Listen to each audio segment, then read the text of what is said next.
mal naplniť dva ciele.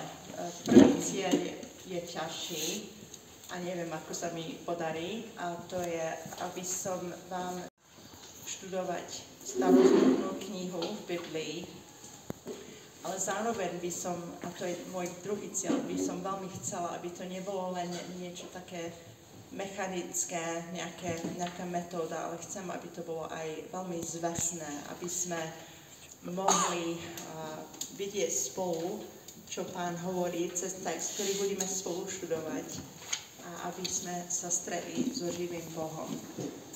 Tak máte všetci pracovný list plus biblický text a budem chcieť od vás také krátšie vstupy, alebo neviem, ako to mám nazvať, keď budete vy niečo hľadať v texte a budete si aj v krátkosti niečo napísať na ten pracovný list, aby sme to potom spolu hovorili a potom budem k tomu pridám niečo k tomu.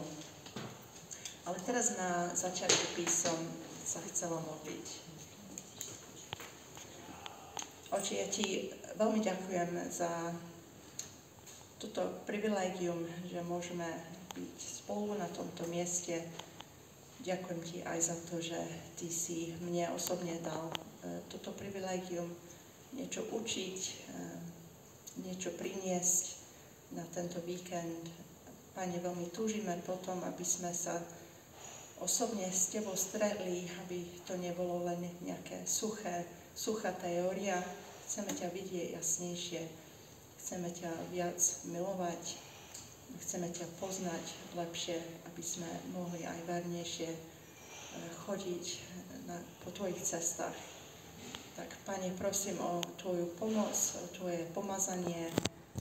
Prosíme o to, aby si nám otvoril tvoje slovo a aby sme tam videli tvoju zvesť, to, čo ty nám chceš dnes hovoriť.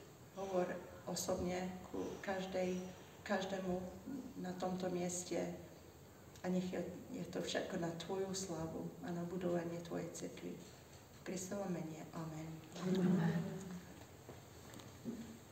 Dobre, tak budem asi striedať medzi nejakými otázkami, aj budem niekedy aj čítať moje poznámky, lebo nechcem sa stratiť, ako niekedy sa stáva. Ale skôr ako začneme toto štúdium, môžeme si klásť jednu otázku, a to je otázka, ktorú ste zatiaľ aj od včera možno viackrát riešili, a to je, aký poklad hľadáme. Ja som netušila, ako veľmi téma na tejto konferencii bude veľmi dobre sedieť aj s tým, čo dnes budem hovoriť, a v tom vidím Boží zásah, že on chce niečo nám veľmi konkrétne hovoriť, ale skúste si položiť túto otázku. Skúste rozmýšľať chvíľu, že aký poklad hľadáte. A teraz nemyslím všetky tie poklady, o ktorých sme teraz hovorili pred chvíľou, ale skúste rozmýšľať o tom najväčšom poklade vo vašom živote. Čo je pre vás úplne na prvom mieste?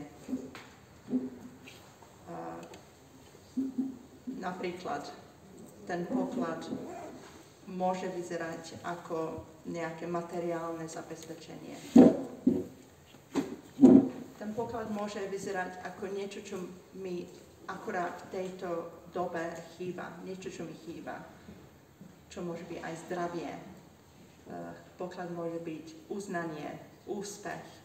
Ten poklad mnohokrát môže byť vzťahy, možno aj romantika. Nie je nič zlé na tom, že hľadáme nejaký poklad, čo sme už dnes počuli, že Pán vložil túto túžbu do nášho srdca nájsť nejaký poklad. Problém nastáva, keď hľadáme poklad na nesprávnom mieste alebo v nesprávnych veciach. O tom je aj kniha Rút. Neviem, či ste si to uvedomili, keď ste to čítali, ale táto kniha je aj o tom, o jednej žene, ktorá hľadala poklad na nesprávnom mieste. Keď hľadáme poklad na nesprávnom mieste, nakoniec to vedie skôr či neskôr k strate a k prázdnote. Táto kniha zároveň ukazuje, ako vyzerá cesta domov a ako vyzerá lepší poklad. Kniha Rút ukazuje, čo to s nami robí, keď máme mylnú predstavu o tom, čo v skutočnosti potrebujeme. A ukazuje nám, ako to dosiahnuť. Nakoniec nás uisťuje, že Boh najlepšie vidí, aj sa stará o naše najhlbšie potreby. Ďaleko lepšie, ako to vieme urobiť sami. V konečnom dôsledku Rút je príbeh o tom, ako Rút v našom svete vládne aj vtedy, keď máme pocit, že život nevychádza podľa našich predstav a možno vyprcháva už aj naša posledná nádej. Dobre, tak niečo o knihe Rút, skôr ako sa pustíme do štúdiu. Ako asi viete, mnohí, Rút je starozmluvná kniha. Nachádza sa medzi knihou Sudcov a prvou knihou Samuelovou. A Rút sa zameriava primárne na príbeh dvoch žien. Jednej z veriaceho prostredia a druhej z pohanského. A ja verím, že obidve ženy majú čo povedať aj do 21. storočia. Potrebujeme niečo vedieť o kontexte. A kontext chápeme komplexne. Kontext znamená jednoducho to, čo ide s textom. Tak v tom možno najjednoduchšom zmysle je to, čo príde tesne pred našim textom a čo sleduje tesne po. Ale je to aj širší kontext, že kde sa nachádza tento text v Biblii. A to sme už hovorili, že je to medzi knihou Sudcov a prvou Samuelovou. Kontext znamená aj historický kontext, že kedy sa to deje v dejinách nášho sveta. Toto je historický kontext. Ale máme tu aj veľmi dôležitý ďalší kontext a to je, ako zapadá táto kniha do zvesti Biblie. A ako to zapadá do veľkého príbehu Biblie. Čo tým myslím? Čo je veľký príbeh Biblie? Niekto povedal, že môžeme zhrnúť veľký príbeh Biblie do 4 slov. Stvorenie, pád, vykúpenie a naplnenie. To je aj príbeh celého sveta od začiatku až do konca. A chceme vedieť, ako príbeh Rút zapadá aj do tohto veľkého príbehu. Dobre, tak keby sme prečítali, a teraz prečítam prvý verš v našom texte, za chvíľu prečítame celý text spolu, nebojte sa, ale teraz prečítam len prvý verš, lebo tento prvý verš je veľmi zaujímavý a nám hovorí veľmi dôležité informácie. Za vlády sudcov sa stalo, že v krajine nastal hlad. Vtedy istý muž z judského Betlehema spolu so svojou ženou a oboma synmi odišiel bývať ako cudzinec na Moabské polia. Tak, skúste mi odpovedať, do akého historického obdobia Izraela je vsadený náš príbeh? Čo je to? Presne tak. Je to za vlády sudcov. Dej knihy Rút sa odohráva v období sudcov v Izraeli. To nám hovorí dve dôležité veci. Poprvé, Izrael ešte nemá pozemského kráľa. Žijú ešte v období, keď ich kráľom je Pán Boh. A ľudu vládnu sudcovia. Po druhé, nám to hovorí o svete alebo o období, v ktorom žili Noémi a manžel Elimelech, pretože vieme niečo z Biblie o období sudcov. Celá kniha sudcov opisuje dlhé obdobie, keď vládli rôzni sudcovia.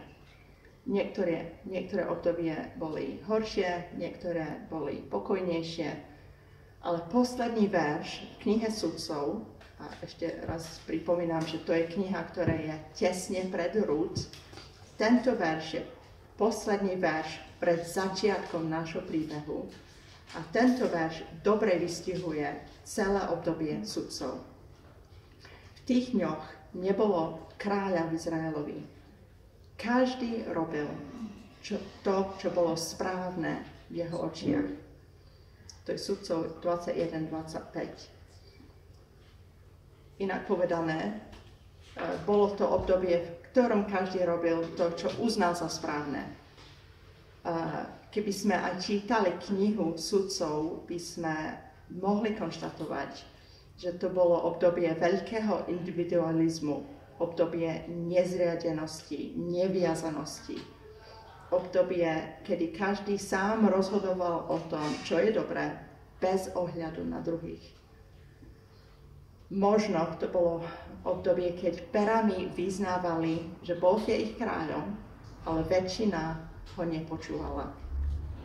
Každý bol múdry v svojich očiach. Okrem toho, čo nám hovorí tento prvý verš, tak máme tam 3 veci. Poprvé, nastal hlad. Nejdem riešiť teraz, že aké historické obdobie to bolo, lebo je to veľmi otázne. Ale bolo to nejaké dlhšie obdobie, keď bol hlad v krajine. Dôležité je vedieť, že prišla nejaká akútna núdza a v tejto situácii Elimelech so svojou rodinou to vyriešil tým, že odišli zo svojho mesta do susediacej krajiny. Po druhé, je to rodina priamo z judského Betlehema. Sú to právi Izraeliti, dokonca Betlehemčania. A tretia vec, išli bývať ako cudzinci do Moabu. Vyberajú si žiť mimo svojho ľudu, svojho domova a to medzi pohanmi. Tak toto je taký úvod do našej kapitoly a dneska budeme mať čas samozrejme iba na tú prvú kapitolu. Ja by som veľmi chcela, aby toto štúdium dnes, čo budeme robiť, ja viem, že to je veľmi krátky čas a je to veľmi ambiciózny cieľ, by som veľmi chcela, aby ste odišli aspoň s takou túžbou, že sa vrátite do tej knihy a budete ďalej študovať. Že neostanete len pri tej prvej kapitole, lebo to je veľmi, veľmi vzácna kniha a má veľmi vzácnu zvesť. Ale skúsme teraz trošku spolupracovať s tým textom.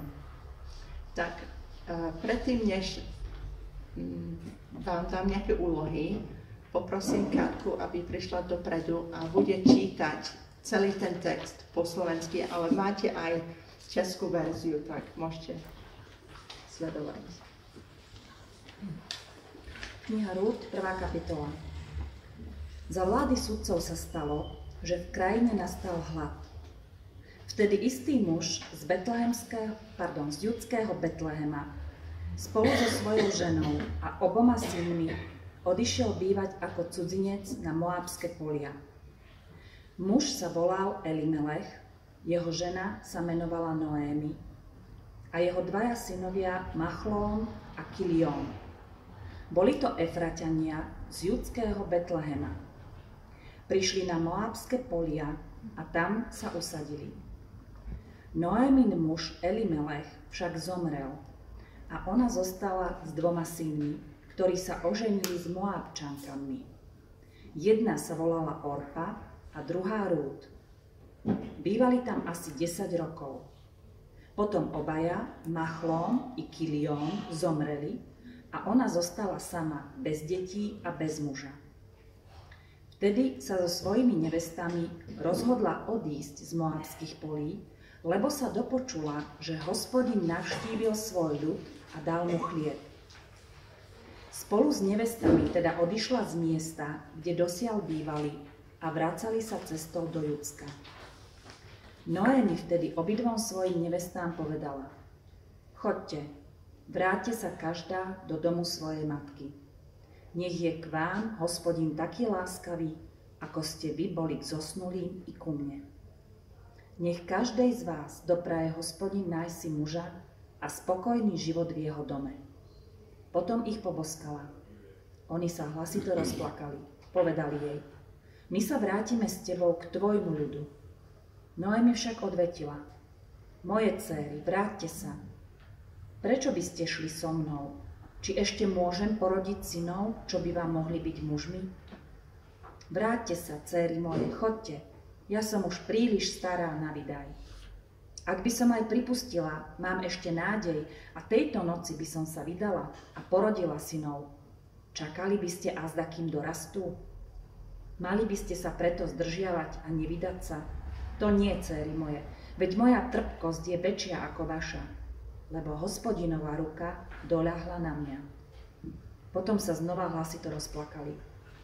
Orpa poboskala svokru a vrátila sa, ale Rút zostala s ňou. Vtedy Noémi povedala: Pozri, tvoja švagrina sa vracia k svojmu ľudu a k svojim bohom. Vráť sa a chod za ňou. Rút však povedala: Nenúď ma, aby som ťa opustila a odvrátila sa od teba. Kamkoľvek pôjdeš ty, tá pôjdem i ja. A kde budeš bývať ty, budem bývať i ja. Tvoj ľud bude mojím ľudom a tvoj Boh bude mojím Bohom. Kde zomrieš ty, tam zomriem i ja a tam budem pochovaná. Nech ma Hospodin prísne potresce, ako chce, ak by ma od teba odlúčilo niečo iné než smrť. Keď Noémi videla, že Rút je pevne rozhodnutá ísť s ňou, prestala na ňu naliehať. Šli teda spolu, až prišli do Betlehema. Po príchode do Betlehema sa k ním zhrklo celé mesto. Ženy sa spýtovali: Je to Noémi? Ona im odpovedala: Už ma nevolajte Noémi, volajte ma Mara, lebo Všemohúci mi pripravil veľa trpkostí. Odišla som plná, ale Hospodin ma privádza späť prázdnu. Prečo by ste ma mali volať Noémi, keď sa Hospodin obrátil proti mne a Všemohúci dopustil na mňa nešťastie? Tak sa Noémi vrátila z moabských polí so svojou nevestou, Moabčankou Rút. Do Betlehema prišli vtedy, keď sa začínala žatva jačmeňa.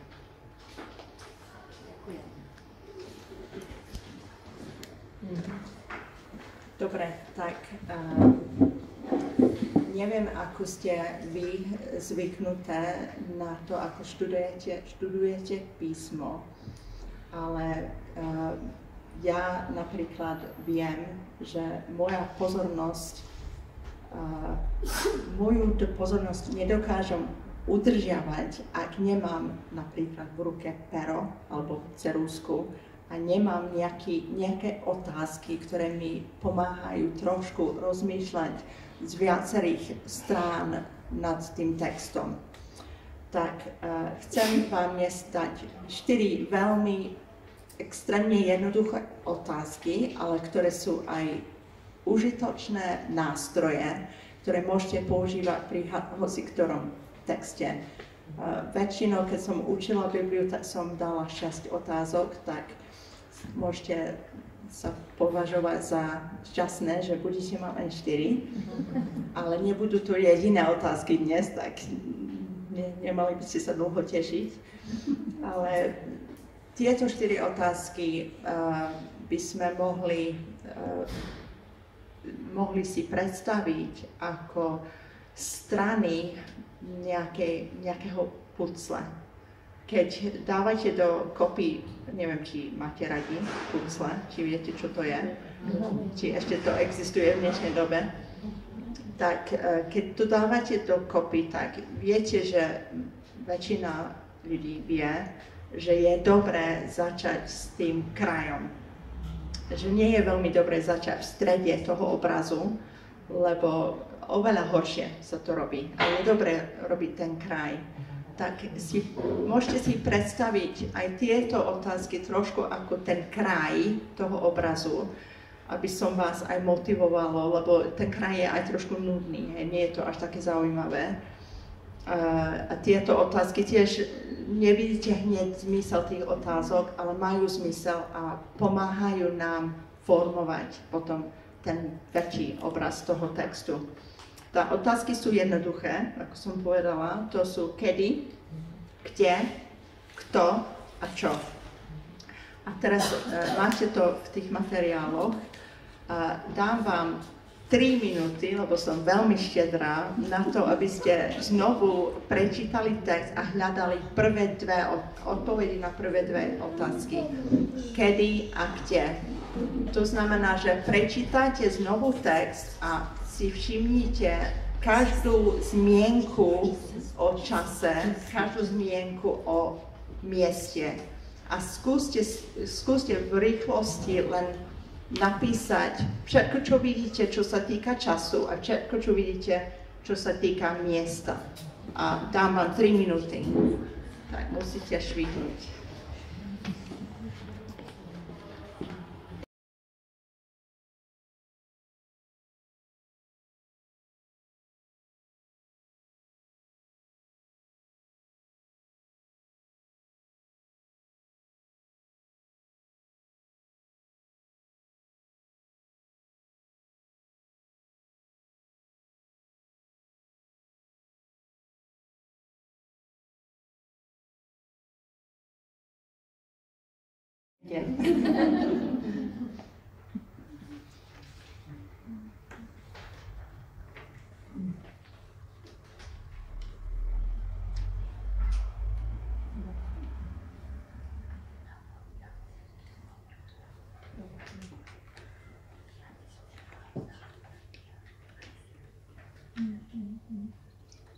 Dobre, tak teraz mi môžete odpovedať na otázku kedy. Čo ste našli v texte? Skúste mi to povedať.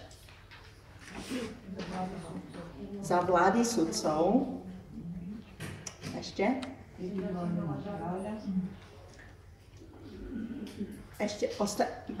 Aby som upresnila, ostávame len v tomto texte, nepridávame nič, tak nemáme tam niečo o kráľovi. Tak za vlády sudcov, keď nastal hlad, áno, ešte niečo? Po smrti Elimeleka? Nie, preto. Ale to je celá tá časť. Je tam aj to obdobie opísané. Ale ostaňme len pri slovách, ktoré sú v texte. Tak,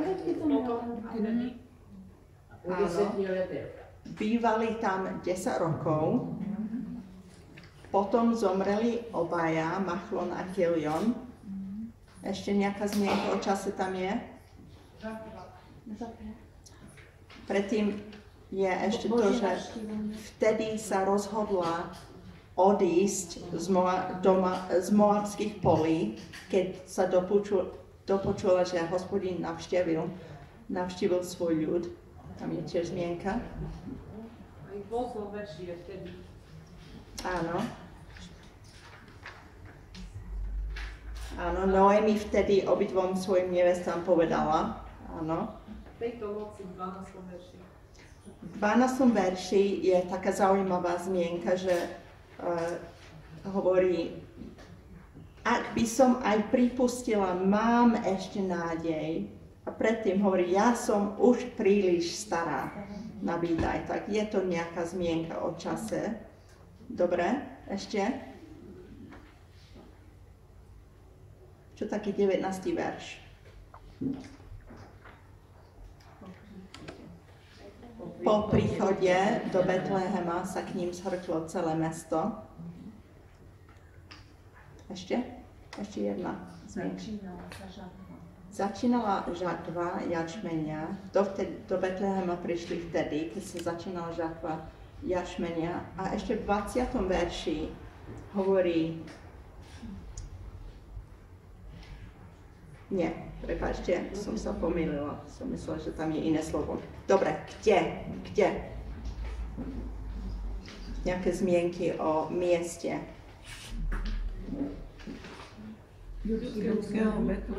Áno, v krajine v Júdsku nastal hlad.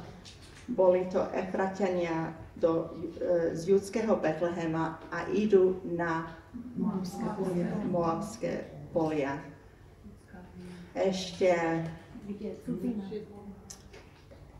budú tam bývať ako cudzinci. Ešte taká zmienka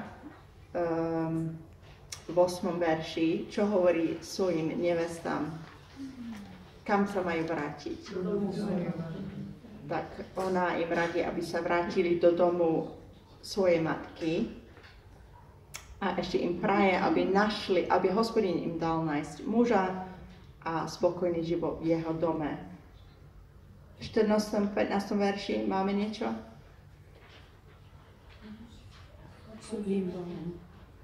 Orpa sa vrátila k svojmu ľudu a k svojim bohom.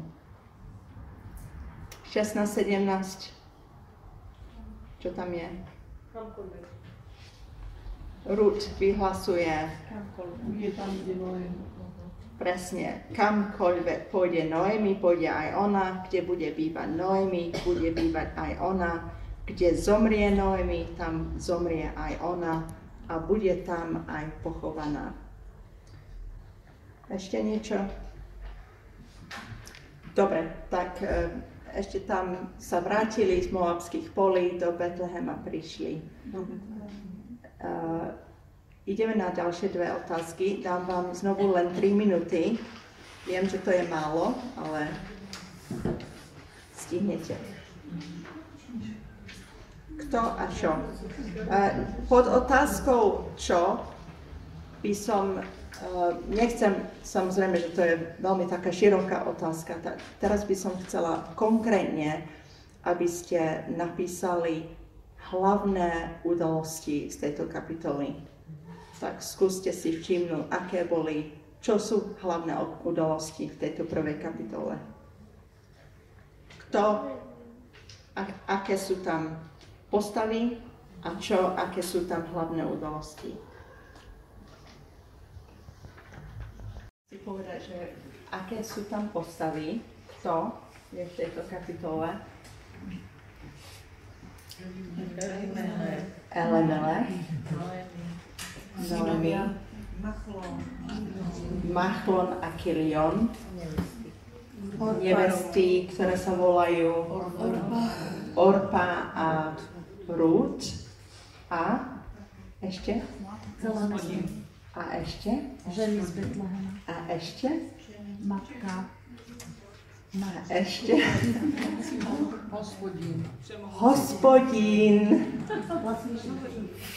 Hospodín, ktorý je hlavný hrdina každého biblického príbehu. To nesmieme zabudnúť, že ten príbeh nie je o nás v prvom rade, je to o Bohu. Tak, v tejto kapitole máme by som mohla povedať, 3 páry. Noemi a Elimelech, Machlon a Kilion a Ruth a Orpa. A okrem nich máme Hospodina. A potom máme tam tie ženy, ktoré sa zhrtli z mesta. Dobre, hlavné udalosti v tejto kapitole, aké boli?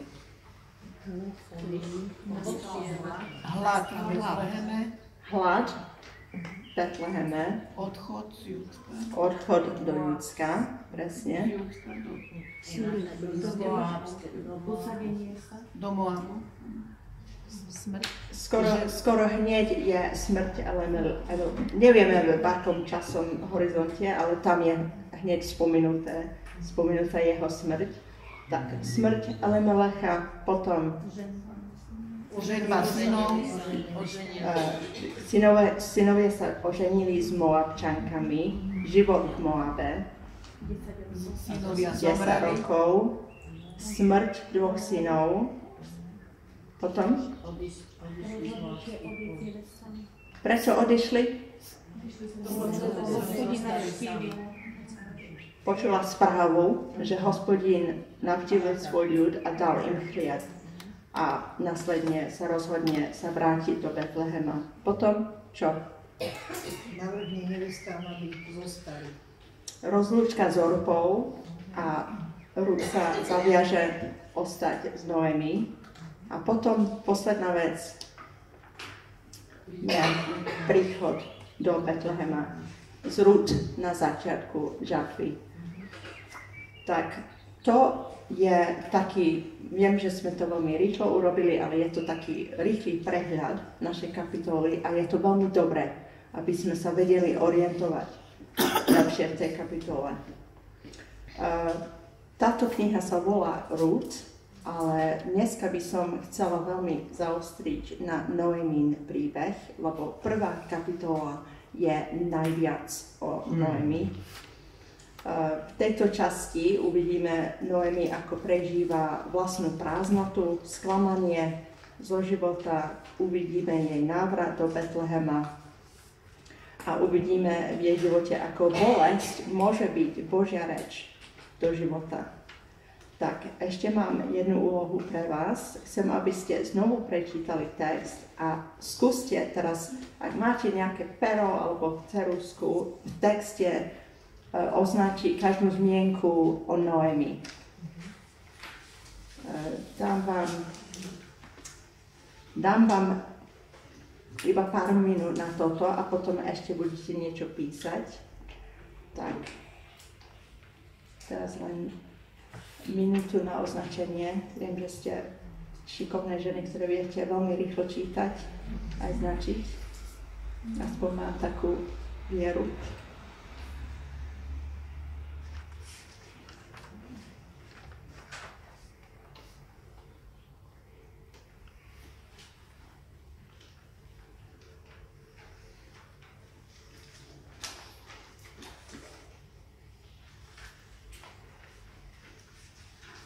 Hlavne ide o to, aby ste si boli vedomé všetkých miest, kde je Noemi v tomto texte, kde je to špecificky o nej, čo je skoro celá kapitola.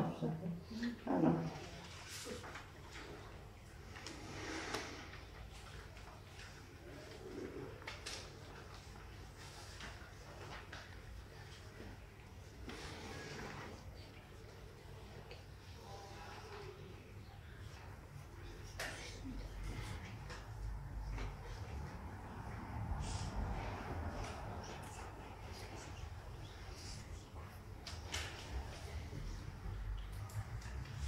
Dobre, ak ste skoro na konci tejto úlohy, môžete pokračovať s ďalšou úlohou a dám vám ďalšie 3 minúty na to, alebo 4.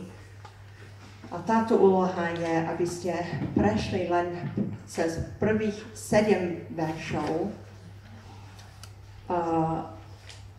a predtým, než to budete robiť, trošku vysvetlím, že chcem, aby sme pozerali teraz na tento text z 3 perspektív alebo z 3 uhlov. A mohli by sme povedať, že ten prvý uhol je taký faktický alebo objektívny, taký objektívny pohľad na Noemin život, na jej okolnosti. A to sú tých prvých 7 veršov. Ďalšia perspektíva bude subjektívny pohľad na udalosti v tejto prvej kapitole. A ten subjektívny pohľad prichádza cez dialog. A neviem, či ste si všimli, keď ste čítali túto kapitolu, že na to, že to je veľmi krátka kniha a celkom krátka kapitola, veľká časť tejto kapitoly je dialog. Ten dialog je veľmi dôležitý a ten dialog nám dovoľuje nahliadnúť do jej srdca, do toho, ako ona vníma svoje okolnosti. Tak najprv si pozrieme na ten taký faktický pohľad, potom pozrieme na dialog a nakoniec pozrieme na to z Božej perspektívy. Tak budú teraz také 3 časti. Tak na teraz chcem, aby ste pozerali na prvých 7 veršov a skúste napísať na váš papier, čo vám hovoria týchto 7 veršov o Noemi. A snažte sa nič nepridávať, iba to, čo je v texte. Čo vám hovoria o Noemi.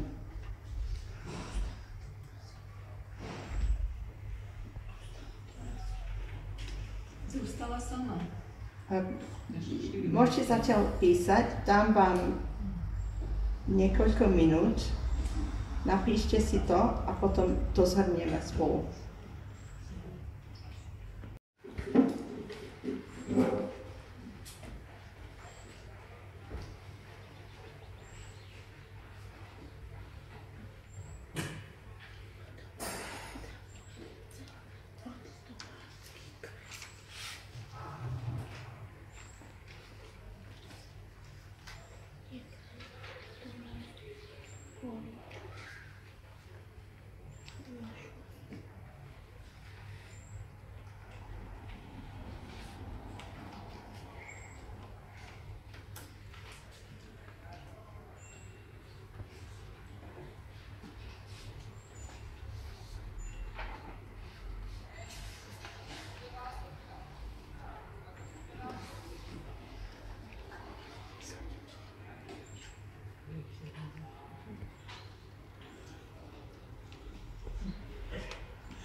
Dobre, tak skúsme si povedať, čo sa učíme o Noemi. Ja som nazvala tento odsek zdrvujúce fakty, Noemin príbeh. Myslím si, že je to, že to, čo sa deje, čo sa stane v jej živote, nie je to prehnanie povedať, že to boli veľmi ťažké veci. Veľmi to muselo byť bolestivé straty. Ale skúsme pozerať na tie fakty, ktoré sú fakty, ako Biblia ich prezentuje ako fakty. A nekomentuje, nepoužíva také slova, ako ja som teraz použila, že sú to zdrvujúce fakty, ale keď ich čítame, nejako na to reagujeme. Máme nejakú citovú reakciu na to. Tak čo nám text hovorí v tých prvých 7 veršoch o Noemi? Že odišla so svojím mužom a išla na neisté miesto ako cudzinka. Áno. Prvá vec úplne je, že je to žena z judského Betlehema. Toto je prvý fakt. Skúsme ostať pri faktoch. Je to manželka Elimelecha, je to matka Machlona a Kiliona. Čo ešte? Ešte tam nie. Ešte nie. Ideme postupne cez tých 7 veršov. Že bola poddaná manželovi, lebo išla. Tak, už sme niečo pridali k tomu. No ale išla s ním spolu s ním. No, vtedy si ženy neodvážili povedať, že Toto sa volá čítanie medzi riadkami, lebo nie je to tam priam, môžeme si to povedať. Ja si tiež myslím, že zrejme bola podaná a musela asi ísť. On sa asi rozhodol, ale to by som pridala niečo do toho textu, ktorý tam nie je. A to, čo je veľmi zaujímavé na knihe Rút, je, že každý jeden detail je dôležitý. A možno by sme mohli povedať, že aj to, čo tam nie je, je dôležité. Že nemali by sme pridať, lebo Božie slovo to vynechalo z nejakého dôvodu. Tak rešpektujme aj toto. tak vieme, že odišla s manželom, so synmi z Betleheme, kde ona bývala v svojom domove predtým, a je to za vlády sudcov. Odíde v situácii, keď v krajine nastane hlad. Odišla bývať ako cudzinec na Moabské polia. Usadila sa tam so svojou rodinou. Ďalej čo? Elimelech však zomrel a ona ostala s 2 synmi. Ďalej. Čo vieme? Potom oni sa oženili, žili asi 10 rokov v Moabe a potom obaja synovia zomreli a zostala sama bez detí a bez muža. Potom ďalej. Vtedy sa so svojimi nevestami rozhodla odísť z Moabských polí, lebo tam sa dopočula, že Hospodin navštívil svoj ľud a dal mu chlieb. Potom ďalej.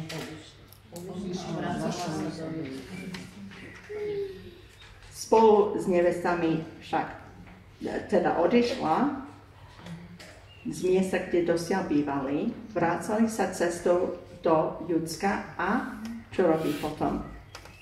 V tom poslednom verši.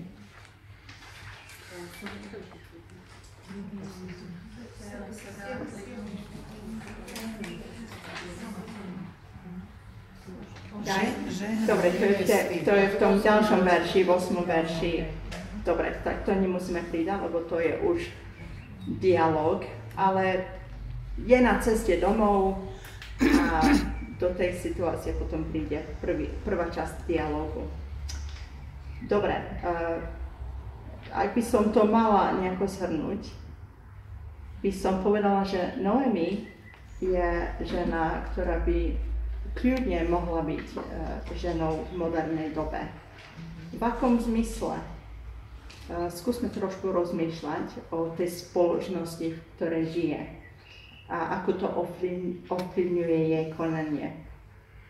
Čo sme čítali v sudcoch, v knihe sudcov 21-25, v tých dňoch nebolo kráľa v Izraelovi. Každý robil to, čo bolo správne v jeho očiach. Ja som už trošku naznačila, že keby sme čítali knihu sudcov, by sme rýchlo zistili, že to bolo veľmi také obdobie nezriadenosti, keď ľudia urobili veľmi veľa aj zlých vecí.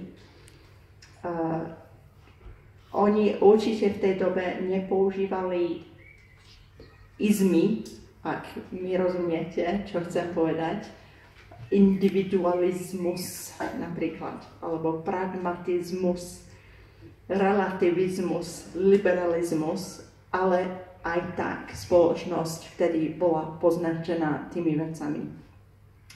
Náboženský formalizmus, synkretizmus, neviem, či viete, čo to je, keď sa snažíme zmiešať naše náboženstvo a pripájame nejaké veci z iných náboženstiev alebo iných systémov viery. Táto spoločnosť bola taká spoločnosť. Ona žila v takejto spoločnosti. To mi veľmi pripomína dnešnú dobu. Treba povedať, čo som si veľmi všimla po nejakom čase, keď som študovala túto knihu, že rozprávač alebo písateľ tejto knihy nevstupuje do toho príbehu s nejakým jeho morálnym hodnotením toho, čo robila Noemi a čo robil Elimelech. Nie je to komentované, nie je to odsúdené, že prečo odišli z Betleheme do Moabu. Ale ak vieme niečo o Božom ľudu, o tom, ako Boh viedol svoj ľud do zasľúbenej zeme. Čo by sme mali vedieť, keď čítame aj takýto text, by sme si mali všimnúť niektoré veci. Oni bývali v meste, ktorý sa volá Betlehem. Neviem, či viete, čo to znamená. Dom chleba. To bolo zasľúbené zeme. Dom chleba, zasľúbené zeme a nastal hlad. Tak hneď by mali blíkať nejaké kontrolky, že niečo tu, tento text nám niečo hovorí. A keď nie je tu komentár, mali by sme si všimnúť, že a vedieť, že hlad bol aj spôsob, ako Boh chcel navrátiť svoj ľud k sebe. A v tejto situácii Elimelech, a to je ďalšie zaujímavé meno, ktoré znamená Boh je kráľ, sa rozhodne zobrať svoju rodinu preč zo zasľúbenej zeme do Moabu. A Moab bolo to posledné miesto, kde Mojžiš pozeral do zasľúbenej zeme a kde aj zomrel a nedostal sa do zasľúbenej zeme. Tak všetky tieto veci by mali byť v pozadí v našej mysli, keď toto čítame.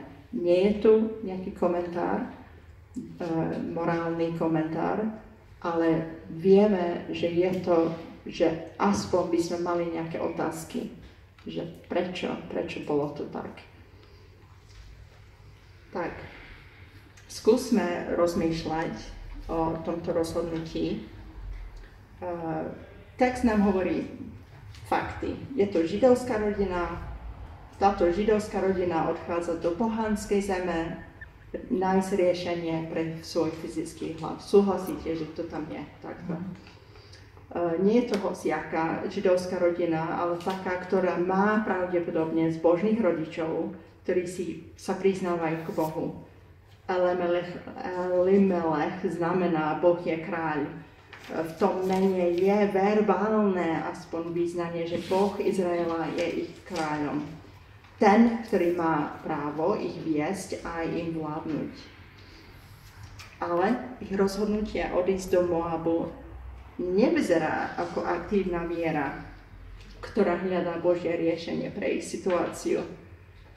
Možno, a teraz naozaj to myslím len možno, lebo nechcem tiež tam nič pridať, ale možno v tom vidieť nejaký náboženský formalizmus. Nejaká nezhoda medzi tým, čo vyznávajú a spôsobom, ktorým chcú riešiť núdzu. Skúsme sa trochu vžiť do Noeminej situácie. A teraz trošku pustím moju vlastnú predstavivosť, tak nie sú to len čisté fakty z textu, ale je to aj moja predstavivosť, aj vaša. Noemi je obklopená ľuďmi, ktorí sa riadia podľa vlastných predstav, to vieme, to je fakt. A podľa toho, čo sa im zdá byť správne, čo sa im zdá byť najlepšie. Možno chýba nejaký pocit spolupatričnosti v spoločnosti, dokonca aj uprostred Božieho ľudu. V mnohých prípadoch ostane len nejaký formálny vzťah k Bohu, nejaké význanie viery, ale bez vzťahu, alebo ešte horšie, nejaká zmes náboženských predstav. Toto môžem tvrdiť, lebo som čítala knihu sudcov a viem, ako oni prijali do svojej viery, do svojho náboženstva aj iné aspekty iných náboženstiev. Tak oni si prisvojili z tých iných náboženstiev tie predstavy. To znamená, to je taká situácia, že mnohí majú nejaké poznatky o Bohu, ale sú to veľmi pomiešané. Ale nie sú ani vsadené do skúsenostného poznania Boha. Je to generácia, ktorá nemá osobné skúsenosti s Bohom a žijú len z toho, čo zažili ich rodičia a starí rodičia. Chýba im ten osobný rozmer viery.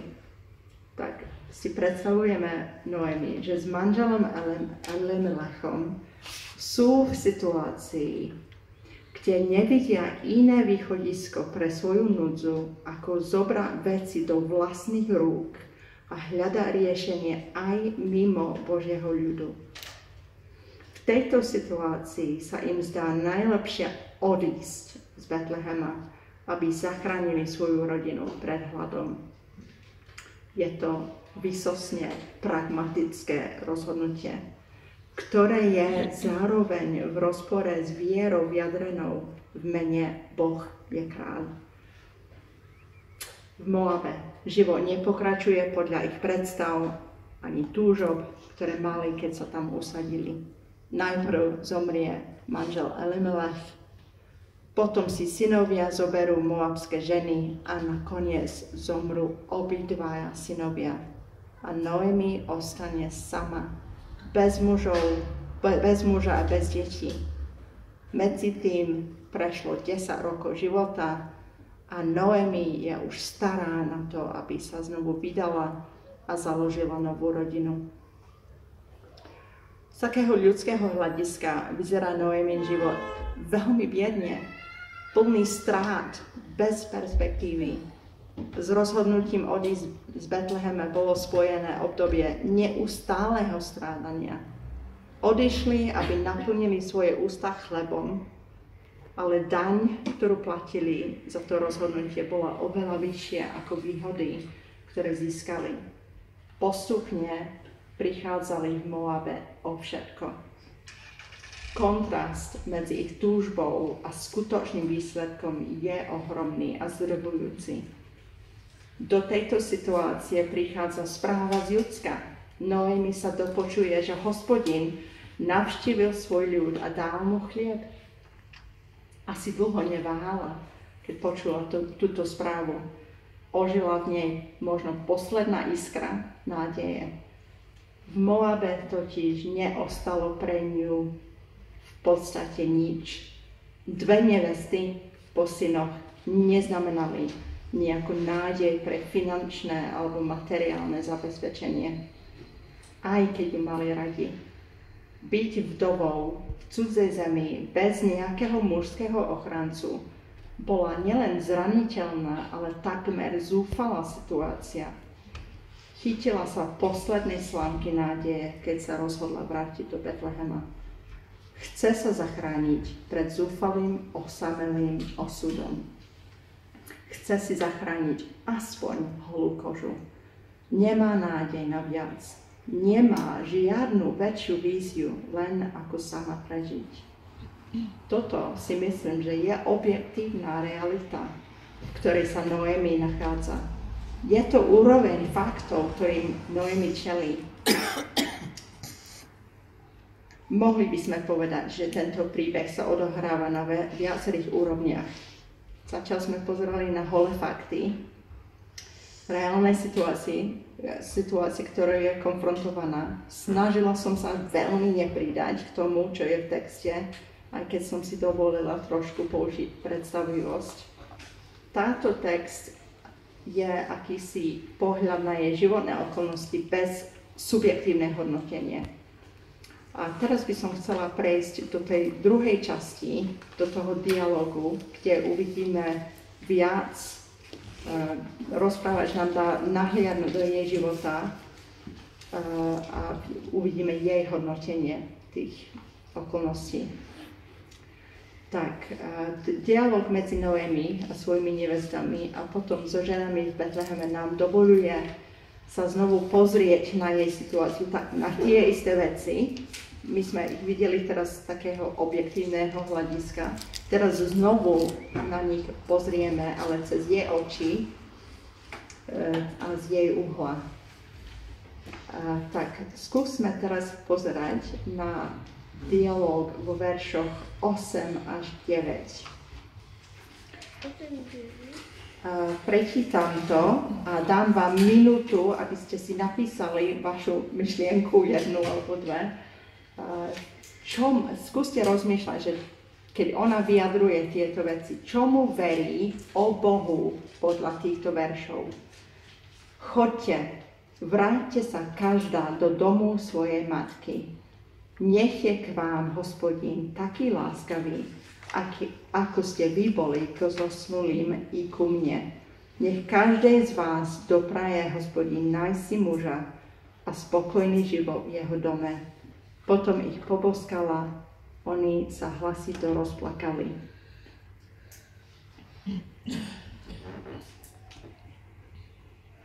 Povedať, že čo tam vidíte, či tam vôbec niečo vidíte.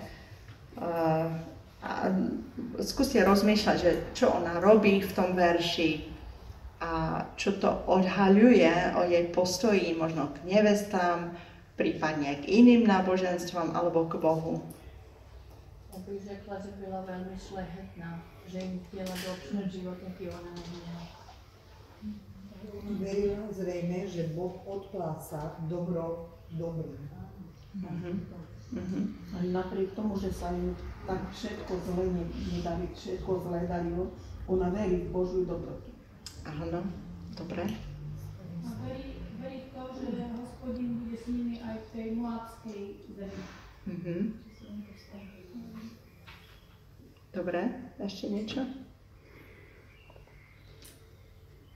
Ona čo radí svojim nevestám?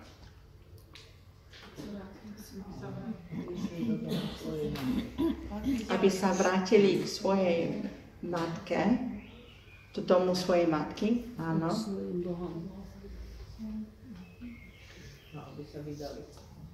Áno. Im praje tento život, ktorý ona nemá, nájsť si muža a spokojný život v jeho dome. Medzi nimi je zjavne aj dobrý vzťah, láskavý vzťah. Povedali by ste, že ona tu vyjadruje nejaké svoje priority v tomto verši? Potomstvo. Čo by sme mohli povedať, že aká je jej priorita pre nich? Nie pre seba, ale pre nich. By sa mali aby bol Hospodin tým láskavý. Tam vidíme dve veci, že nech je k vám Hospodin taký láskavý, aký ste vy boli, k zosnulým i ku mne. To je jedna vec. A druhá vec je, že ona im praje, aby Pán im dal nájsť muža a spokojný život v dome. Keby sme...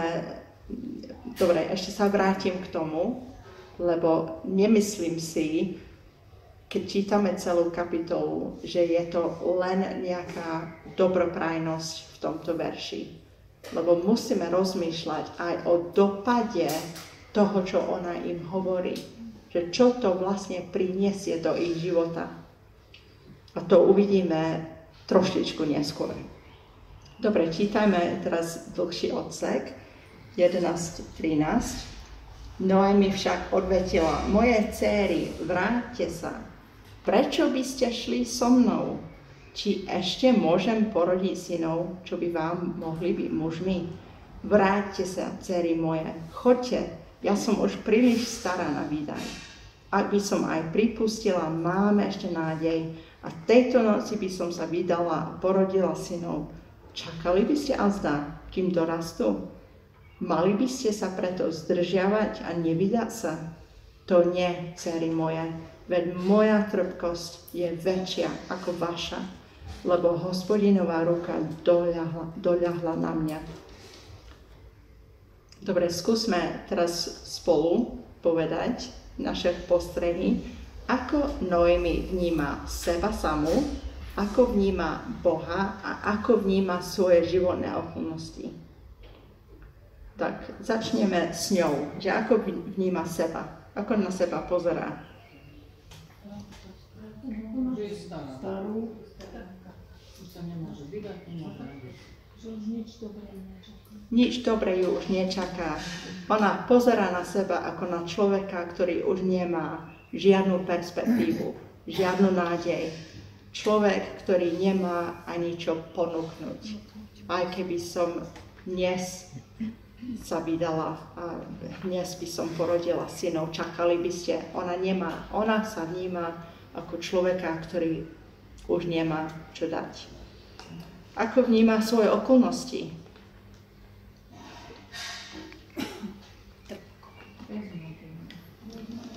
beznádejné a dobre, inak. Ešte tak sa spýtam, že ona sa v určitom zmysle porovnáva s nimi. Čo povie?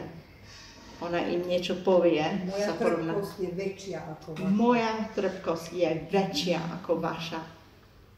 To je taká naša reakcia na naše ťažké veci. Že my máme pocit, že pre nás je to najhoršie. Že iným ľuďom je to ľahšie. A ona to prežíva veľmi ťažko. Prežíva to aj ako človek, ktorá je bezmocná voči svojim okolnostiam.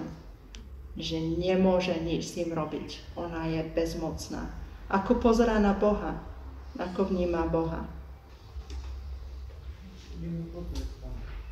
Trestajúci Boh. Ako trestajúci Boh, presne tak. A ja som nazvala tento odsek Boh ako despota. A to je jej subjektívne vnímanie Boha v tomto texte. Božia ruka doľahla na ňu, preto jej život je ťažší ako ich. Toto ona vyslovuje. Vníma ho ako zodpovedného za jej ťažký život. Samu seba vníma ako bezmocnú pod jeho rukou. Teraz prečítame ďalšie vyjadrenie, verše 20-21, keď už príde do Betlehema. Ona im odpovedala, už ma nevolajte Noemi, volajte ma Mara, lebo Všemohúci mi pripravil veľa trpkostí.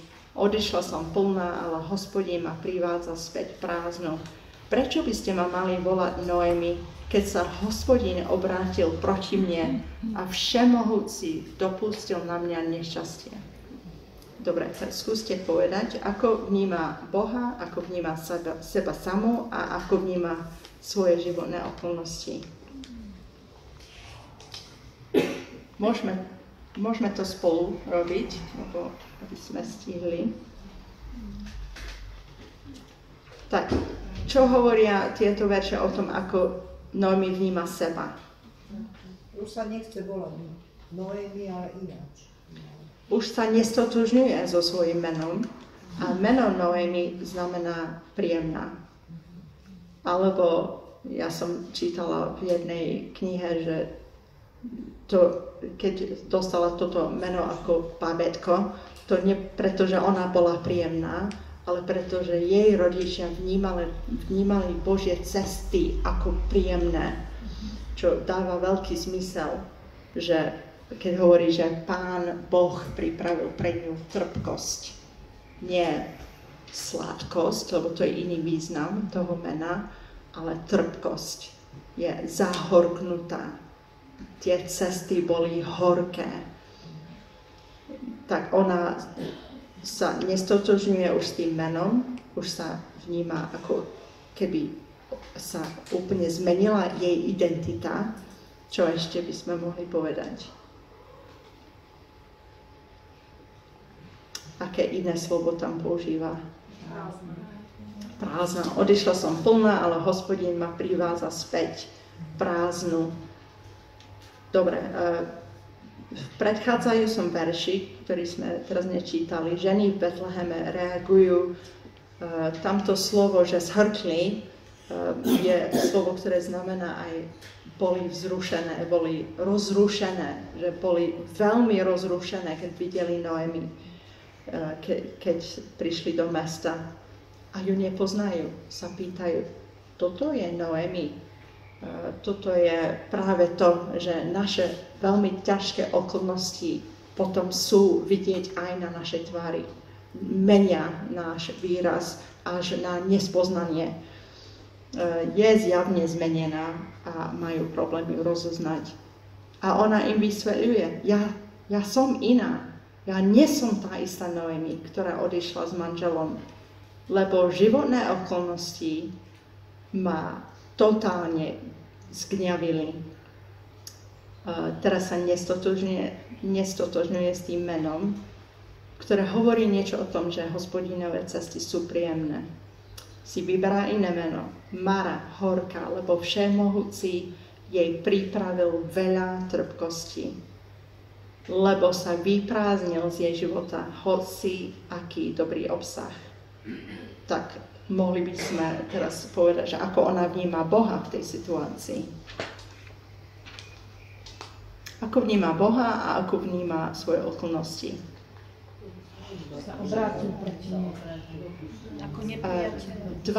Jedno slovo sa tam opakuje dvakrát a naschvál sa to opakuje. Ktoré slovo to je? Ohľadom Boha. On je kto? On je všemohúci. Čo to znamená všemohúci? Má všetku moc. Môže robiť, čo chce, lebo má všetku moc. Ona ho tak vníma ako ten, ktorý je všemohúci. A zároveň ako ten, ktorý jej pripravil toľko bolesti. Hospodín všemohúci je ten, ktorý ju privádza späť prázdnu. Hospodín sa obrátil proti nej. Všemohúci na ňu dopustil nešťastie. Noemine slova odhaľujú veľké zahrknutie. To, čo vie o Bohu, že je všemohúci, ale aj to, čo subjektívne neprežíva, že je plný milosti a lásky, ju privedie k uzáveru, že sa Boh ku nej správa kruto. Vníma ho ako toho, ktorý berie a nedáva, ako zdroj všetkého jej strádania a bolesti. A cíti sa bezmocná voči nemu a voči okolnostiam jej života. A odmieta sa stotožniť s menom, ktoré patrilo človeku, ktorý vyznal vieru v Boha. Z Noemínho pohľadu život priniesol len sklamanie. Je sklamaná z okolností, sklamaná z Boha a sklamaná sama zo seba.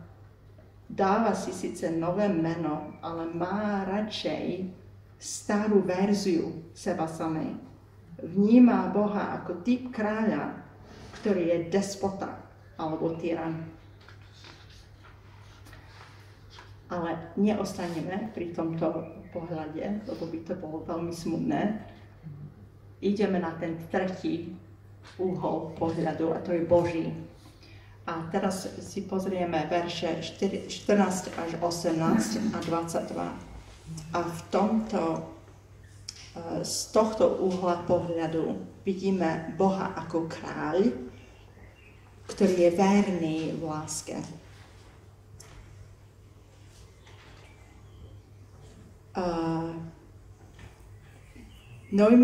Noemine slova, ale aj jej správanie k svojim nevestám odhaľujú, že nemá správny obraz o Bohu. Ja som sľúbila, že sa vrátim k tomu, čo hovorí svojim nevestám.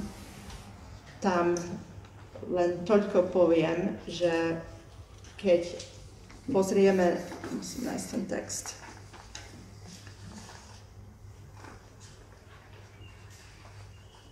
Stratila text. Dobre.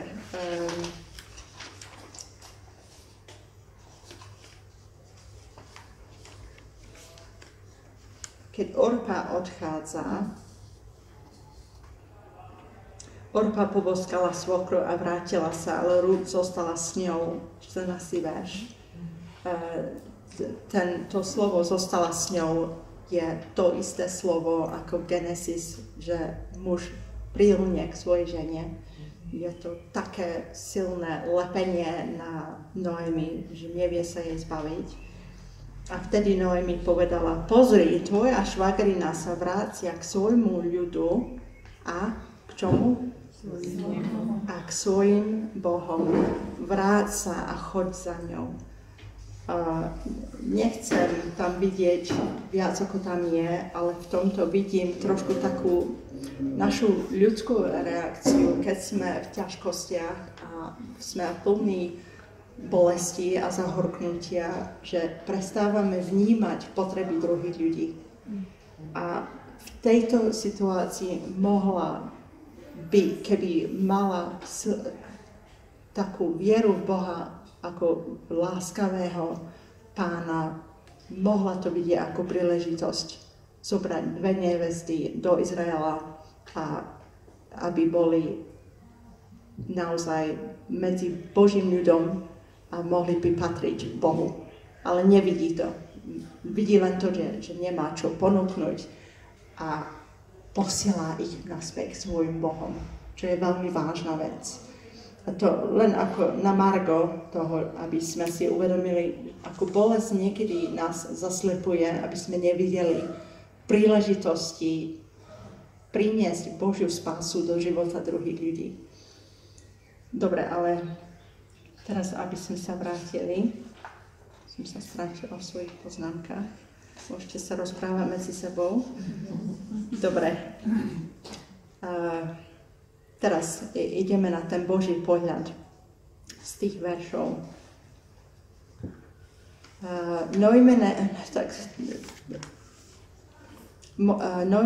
Noemine slova odhaľujú teda tento nesprávny obraz o Bohu, lebo v tejto chvíli nevníma Boha ako ten, ktorý chce zachrániť aj jej nevesty.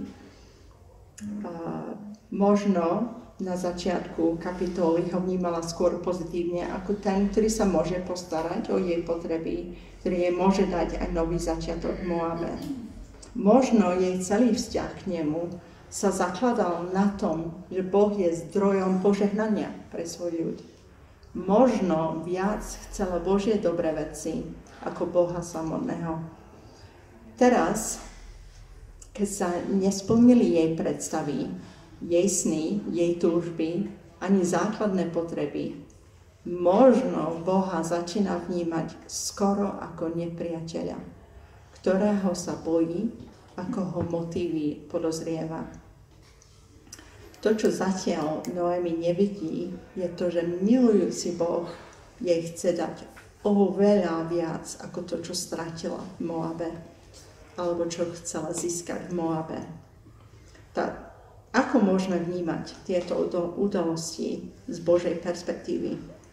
Ako Boh vníma udalosti jej života? Niečo nám ukazuje text a niektoré veci vidíme až ak za tým vnímame Boží veľký príbeh. Tak čo vidíme v prvej kapitole? Poprvé vidíme meniacu sa situáciu, ktorá začína hladom a končí čím? Prvý verš je hlad a posledný verš končí žatvou. Hlad, keď Noemi naplňa život vlastným obsahom. Začiatok žatvy, keď Noemi sa vráti do domu chleba s prázdnymi rukami. Vidíme aj meniaci sa vnútorný stav Noeminho srdca z plnosti k prázdnote.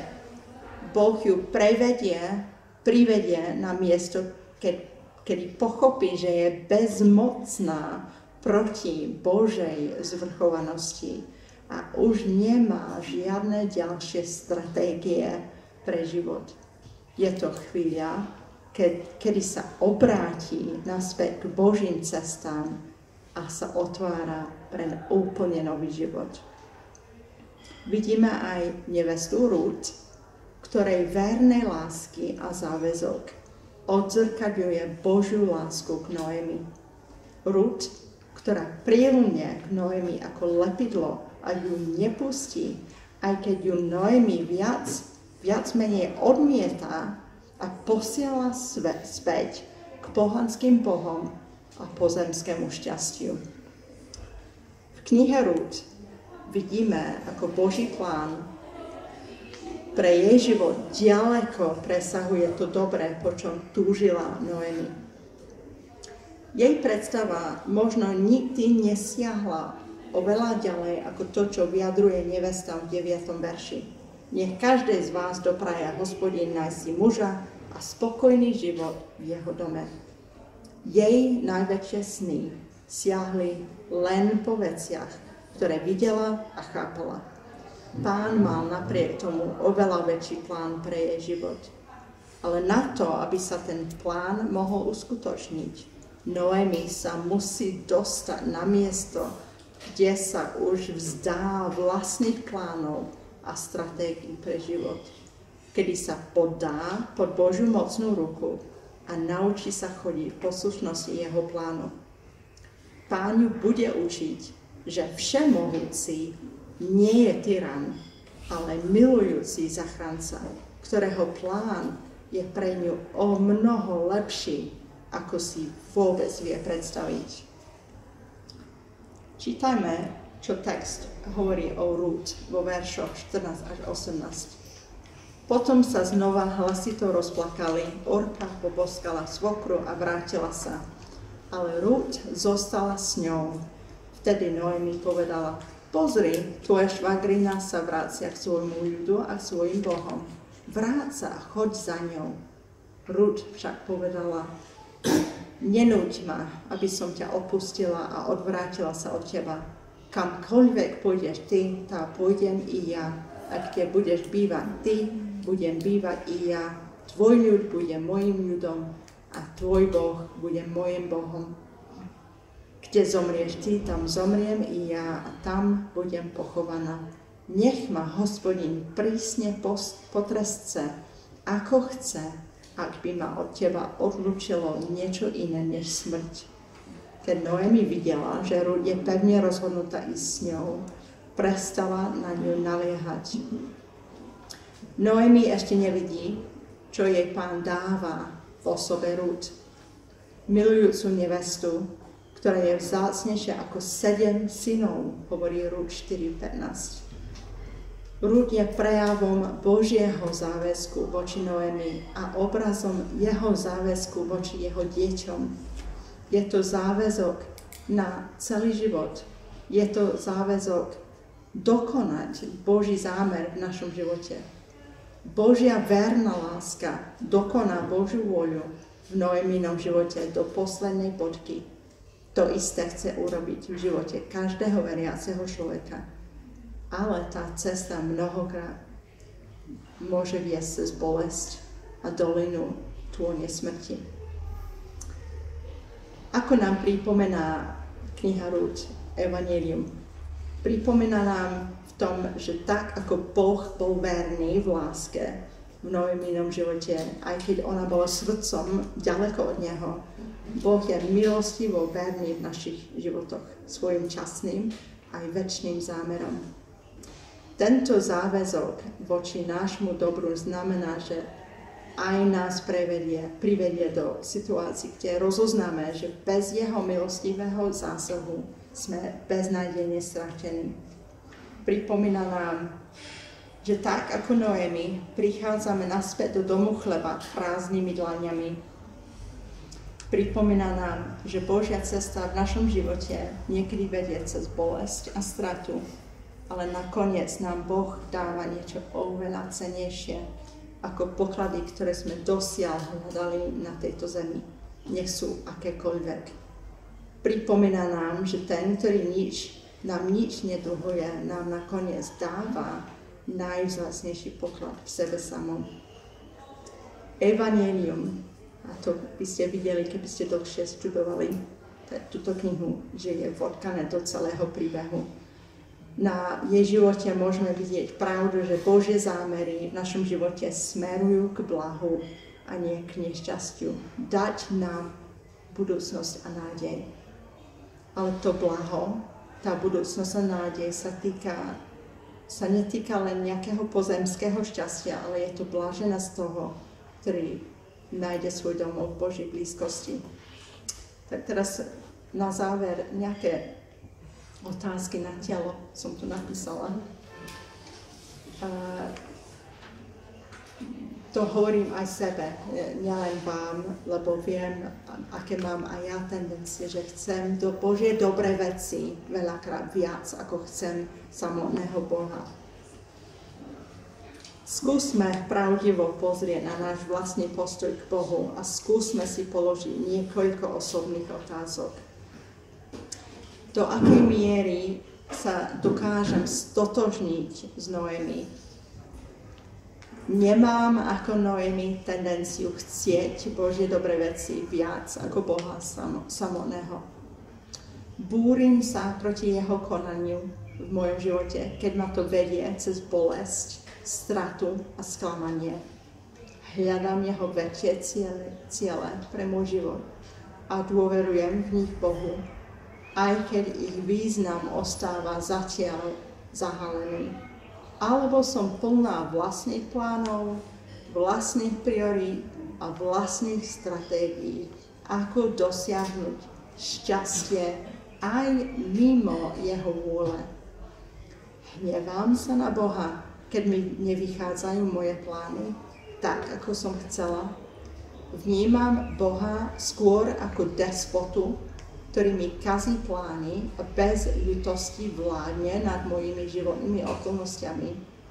Alebo ho vnímam ako toho láskyplného kráľa, ktorý ma neustále ťahá naspäť do milujúceho vzťahu s ním.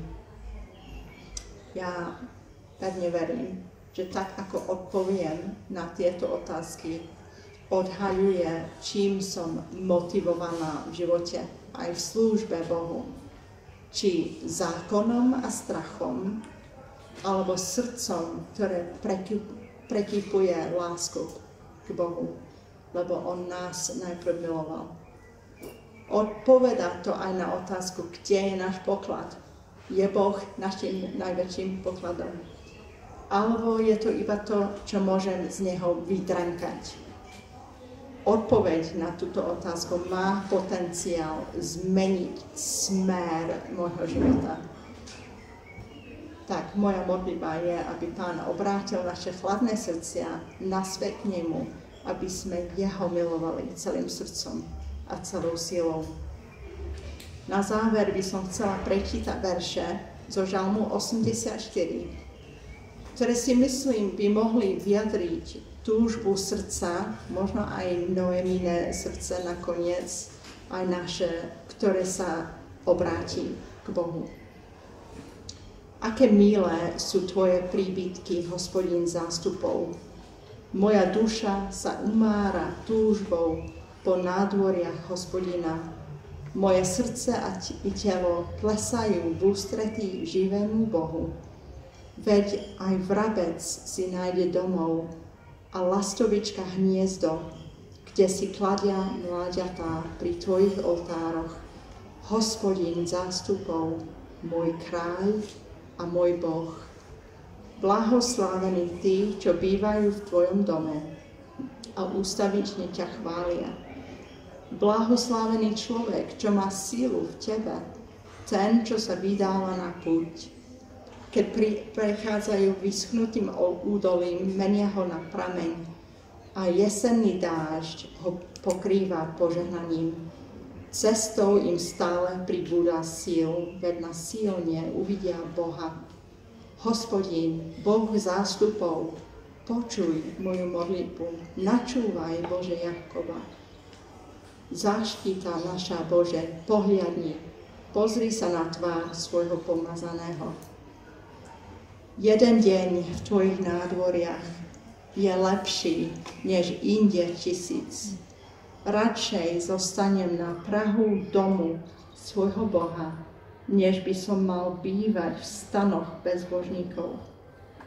Hospodin Boh je slnkom a štítom. Milosť a slávu dáva Hospodin.